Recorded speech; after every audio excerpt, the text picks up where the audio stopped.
नमस्ते। खंडेलवाल्स कॉर्नर में आप सबका स्वागत है। यदि आपने अभी तक मेरे चैनल को सब्सक्राइब नहीं किया है तो ज़रूर करिए, लाइक और शेयर भी करिए।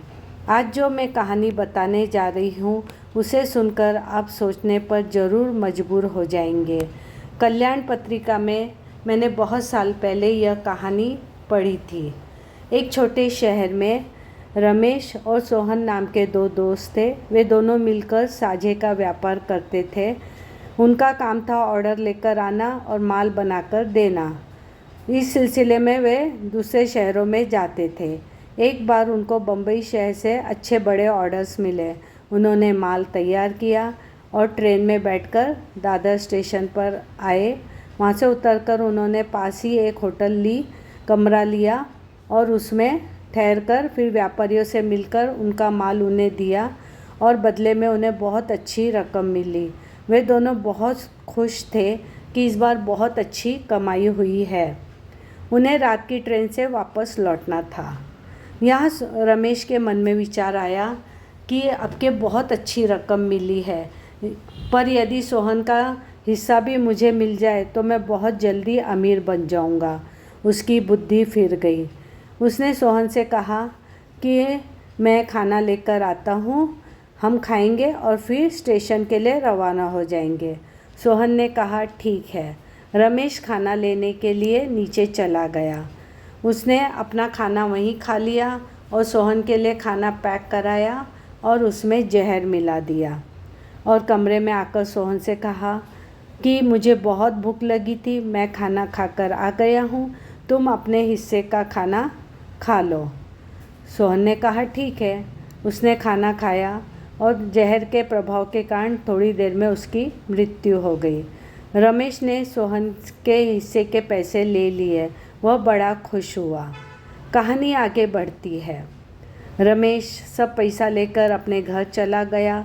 वहाँ फिर वो सोहन की पत्नी को बुलाया, उसे सोहन के निधन की घटना बताई और थोड़े से रुपए देकर उसे चलता कर दिया। समय बीता। साल भर बाद रमेश के घर एक पुत्र का जन्म हुआ। रमेश बहुत खुश हुआ और वो अपने बेटे का लालन पालन बहुत प्यार से करने लगा। समय बीतता गया। अब रमेश का बेटा 20 साल का हो गया। रमेश उसे देख फूला न समाता था और एक दिन अचानक रमेश के बेटे की तबीयत बिगड़ गई। रमेश ने इलाज कराया पर उसको कोई फ़र्क नहीं पड़ा। उसने बड़े बड़े डॉक्टरों को दिखाया, पानी की तरह पैसा बहाया, पर बेटे की तबीयत ठीक हो जाने के बजाय और बिगड़ती जा रही थी। एक रात रमेश चिंतातुर होकर बेटे के पास बैठा था और सोच रहा था ये ठीक क्यों नहीं हो रहा है। उस कमरे में वो दोनों ही थे। अचानक उससे आवाज़ आई, क्यों रमेश, पहचाना मुझे? रमेश एकदम चौंक गया कि ये मेरा बेटा ऐसे कैसे बात कर रहा है। उसने गौर से बेटे की चेहरे की तरफ देखा। उसके बेटे का चेहरा बदल गया और सामने सोहन का चेहरा आ गया। रमेश काँप उठा।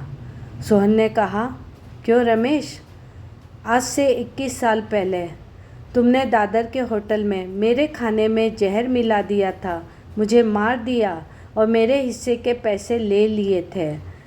तुमने मुझे धोखा दिया। मैं फिर जन्म लेकर तुम्हारे घर में तुम्हारे बेटे के रूप में पैदा हुआ हूँ।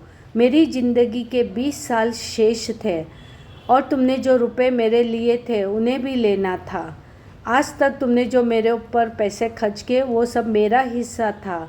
अब सिर्फ 1000 रुपये रह गए हैं। थोड़ी देर में अब मेरी मृत्यु हो जाएगी, वह मेरे क्रियाकर्म पर खर्च कर देना।